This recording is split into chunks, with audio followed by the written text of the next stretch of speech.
Pixel art is a medium defined by its limitations. It's not exactly unique in its use of small bits of colour to make up an image. Mosaics have been around since ancient times, the pointillist movement gained a fair amount of traction in the late 19th century, and even your granny's cross-stitch counts as a knitted incarnation of it. Pixel art is just a computerized version of the idea. But it didn't develop as an aesthetic choice, it developed out of necessity.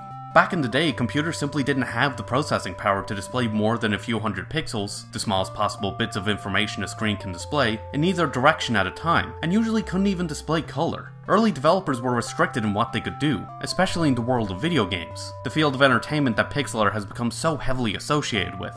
But as time went on, this technology improved, giving them more colors to use, more pixels to work with, more frames to animate in, and more power to play with, giving rise to the classic titles we know and love today, and pushing the boundaries of what could be done as developers experimented with these systems' visual and mechanical limitations, to such an extent that now we can render out fully three-dimensional environments so lifelike that it can be hard to tell the difference between it and real life. Most of the time, at least. And yet, with all this advancement, there are still many people, especially recently, who've embraced the low-resolution restrictions of those early days, and whose work ranges from stunning and beautiful to quirky and stylized to janky in just the right way. Hell, I've personally found it a lot of fun to play around with. But it begs the question, of all the artistic approaches to choose from, why take that step back into such an old-school approach?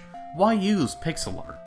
Firstly, it can be more practical. It's relatively simple to understand and quite easy to get the hang of. And for those who don't have or aren't as confident in their artistic skills, or who just don't have enough to hire an artist, it provides a convenient way to get the job done. I mean, if you can figure out MS Paint, you can probably figure out pixel art. It's also a lot quicker to make, as several developers have noted. Hyperlight Drifter was originally supposed to be high resolution, but was downscaled because, according to Alex Presson, the game's lead developer, it was too time-consuming for such a small team, and Thomas Vandenberg, co-developer of the Kingdom series, explained that he originally used pixel art because he needed an art style with the shortest possible path between sketch, production, and in-engine. Meanwhile, on the consumer side of things, pixel art games are easier to run. Their small-scale files mean that a computer doesn't need powerful hardware to run it, like it would if it were trying to play a game with hyper-realistic 3D detail, making those games more accessible to players stuck with lower-end PCs, whose power output is comparable to a potato hooked up to a light bulb.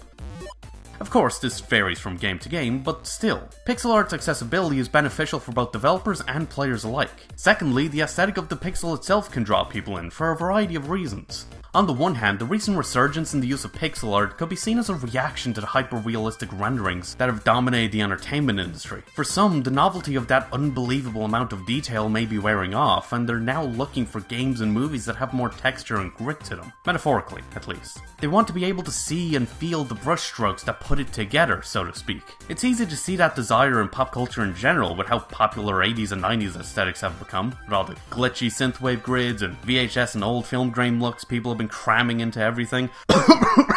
This isn't the shit on those who develop hyper-realistic 3D, which takes a phenomenal amount of work and effort from massive teams of talented artists to get right, and that still looks amazing. But it's something that a lot of people may just not be as impressed with anymore, which only gets worse when it starts to age. As time goes on, the minor faults of those prior pieces of media, which were initially ignored or went unnoticed because at the time they were the best examples of it, slowly become more and more obvious as newer and more powerful technology allows future media to not only fix and overcome those flaws, but also to render their worlds and characters with even more detail. To such an extent that sometimes titles only a few years apart show a massive jump in quality. Pixel art, meanwhile, by purposely stripping its graphics down to literal blocks of color, doesn't need to worry about that. It's an inherently unrealistic art form that relies on stylization, and while newer technologies may provide pixel artists with more options, it doesn't do much to change that core visual concept. This makes it easy for pixel art games to maintain their appeal over time. Just look at how many games from the 80s and 90s, games that are nearly 20, 30, or even 40 years old, have pixel art that to this day still looks pretty damn good.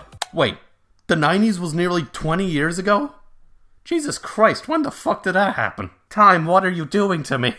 On the other hand, there's a minimalist quality to pixel art that can lead to some interesting design choices. Because of its restrictions, pixel artists have to simplify their artwork to make sure it can be visually pleasing without looking cluttered, since there's just not enough space to properly render a lot of those details. However, this works in its favor by creating an almost, to quote Thomas Vandenberg again, impressionist feel. Its strength lies in being able to give people a strong, well, impression of the scene at hand by adding just enough so that our minds can fill in the blanks. We don't need every little leaf and every little branch and every little chunk of bark to be drawn out on every damn tree for us to understand that we're wandering through a forest. We just need that general shape, the shading that hints at a coarse texture. The little overlapping triangular shapes of varying shades above that makes it feel like it's made up of lots of little soft little sheets of green, and so on. It gives an artist a lot of room to stylize their work as they look for subtle ways to communicate these simple visual ideas. It's almost abstract in a way, by leaving one's mind to simply interpret the collection of colored squares in front of them as something.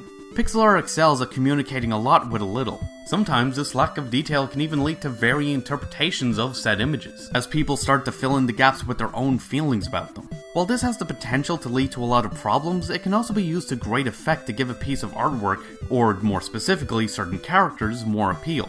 Sean Velasco of Yacht Club Games has noted this when talking about the design of the main character of the studio's breakout hit.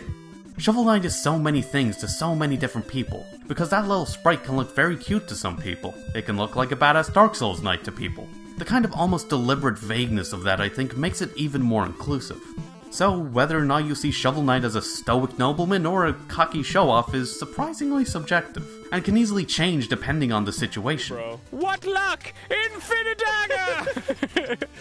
You're the only one who can... Oh, great. Excuse me, Aaron, move! Infinidagger! Infinidagger! Infinidagger!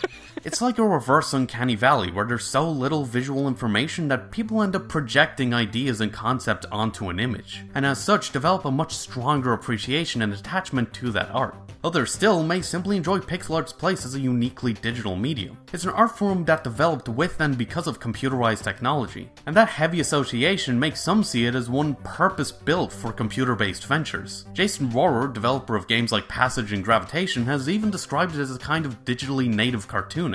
Pixel art can be seen as a uniquely digital medium that's a perfect fit for digital projects. However, that quote also reveals another reason pixel art can be so appealing, because similarly to cartoons, the limitations of pixel art and its inability to render lifelike detail pushes artists to put more weight into other core aspects of its design, like shape, color, and expression, and etc., to communicate their ideas clearly. This can be seen in games like Owlboy and Iconoclasts, both being 2D platformers boasting detailed and fittingly cartoony pixel artwork that amplifies their characters' designs and animations. From the visual theming each is given to emphasize their personality and role within the game, to the large expressive gestures and poses that communicate their emotions and feelings, whether they're scared, happy, guilt-ridden, or ready to kick ass, to their distinct color palette, and even the unique silhouettes each character has been designed with. Of particular note are that of their respective main characters, Otis and Robin, who both have circles as the central element of their silhouette, giving them a soft, rounded-off look that emphasizes their friendly, approachable, and do-gooder personalities, or ones that are riddled with sharp little triangles, hinting at the more dangerous edge to their characters, whether that be in their combat capabilities or the bold decisions they make throughout their respective stories. Others have even taken this simplification to an extreme by limiting themselves to a 1-bit style, like the developers behind Minute.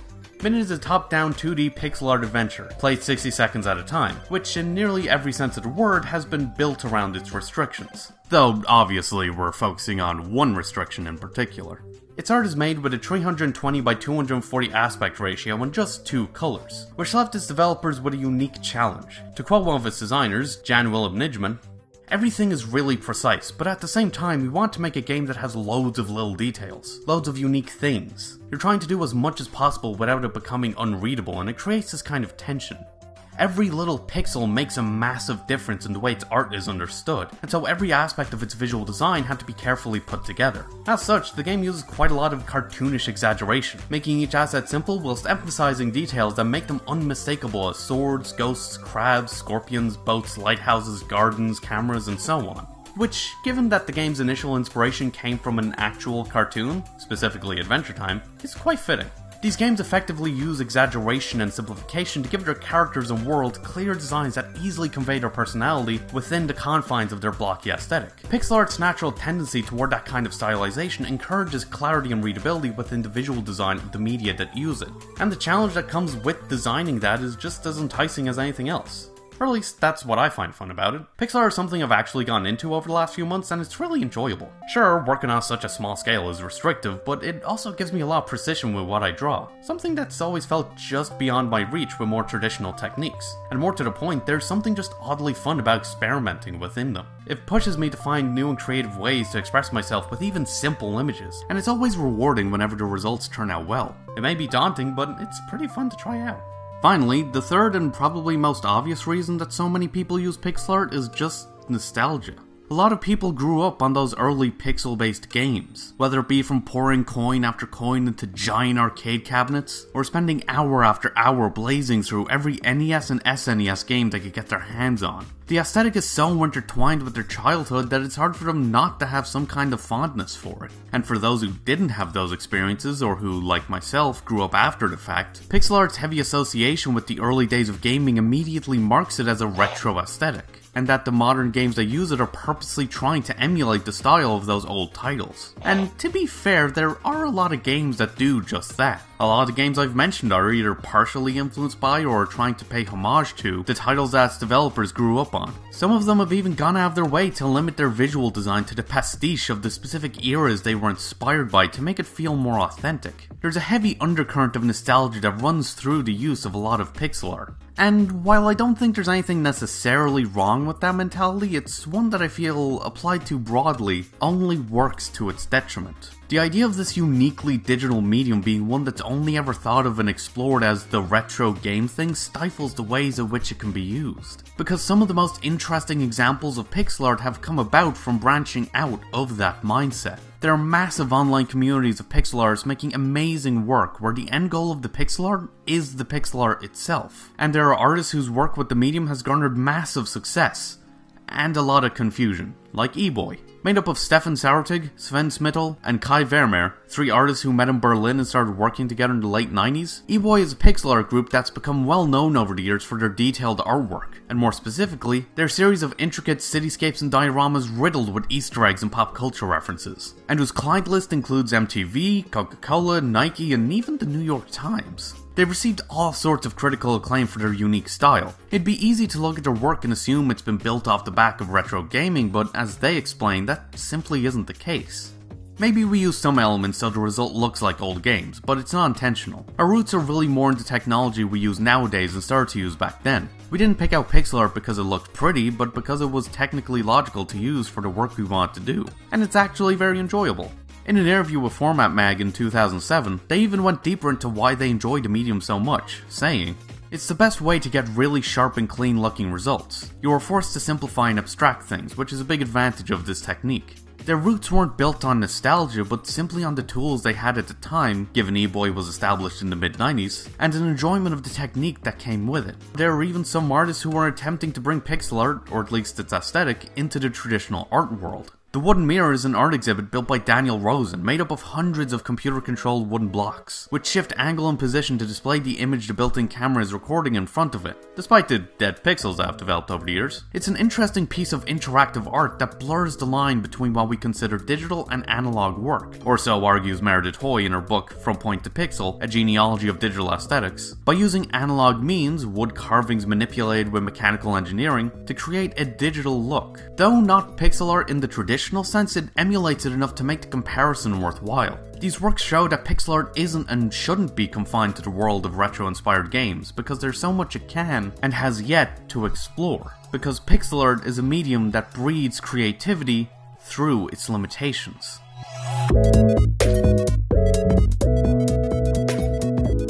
And yeah, those are my thoughts. So this is kind of what I've been wanting to gear towards with the whole videos as art projects thing, though maybe not to such an extent as this. It was unbelievably stressful to make, especially the writing. It threw me into a whole fucking anxiety spiral over nothing, honestly. And I do not ever want to fucking deal with that ever a fucking again. You can tell how fucking serious I am by how fucking much I'm fucking swearing, God fuck it! Though it was a fun excuse to play around with more pixel art, and honestly, I'm kinda shocked by how well some of it turned out, especially the little synthwave grid thing. Also, if you want to hear more discussions about minimalistic and retro-inspired art stuff, my buddy Cyan, aka Infinite Thoughts, made a pretty cool and much more concise video a while back about low poly art, which you can probably see somewhere on screen about now-ish. Anyway, let me know what you think, if you agree, disagree, why your favorite example of pixel art is, how you feel about quote-unquote old school aesthetics, etc. And thanks for watching. If you enjoyed this and want to see more, check out my last video, where I talk about Captain Christian and the joy that comes from learning about the process behind the media we love. Or check out my mad ramblings about Deltarune, the now Oscar award-winning Spider-Verse, and all the other stuff I've recommended in my top things of winter 2018. And don't forget to like, comment, share, and of course, subscribe to come flag me. You can also follow me on Twitter for more updates about this channel and other stuff, and hopefully, I'll see you later.